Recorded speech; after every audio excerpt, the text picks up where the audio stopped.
Hey guys, welcome to a brand new video. In this video, we'll be taking a look at another API from HailBytes, and this API is called CMS Identify. Let's get right into this. So CMS Identify is an API used to identify the content management system a website uses. Let's try this out. Head over to this URL, rapidapi.com/HailBytes/API/CMS Identify. I'll leave a link to this in the description below. Then once you're on CMS Identify, go to pricing and select subscribe to start using this API for free. So let's scroll down to where we have the request body here, and we'll just scan for HailBytes.com.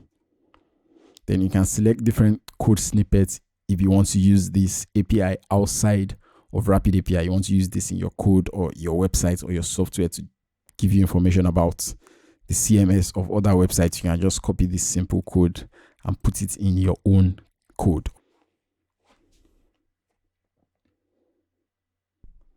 So we have our results here, and we can see HailBytes uses WordPress, and this gives us additional information about the WordPress installation sitting on HailBytes.com. So this gives us some plugins that HailBytes uses: Atomic Block, Elementor, Mega add-ons, and lots of other plugins. And this also tells us that HailBytes is using the Hello Elementor theme. So this is a very simple API you can use to check what CMS a website is using, and you can start using this for free. Just come over to rapidapi.com/organization/HailBytes, and from here you can just open up CMS Identify and start using for free. So this is a very good tool you can use for your investigations about a website. So you like a website and you want to see how that website was built, you can just plug it into here and see the CMS that website uses. And you can also use this for your security testing in the reconnaissance and information gathering phase. I hope you enjoyed this video and I hope you learned something from this.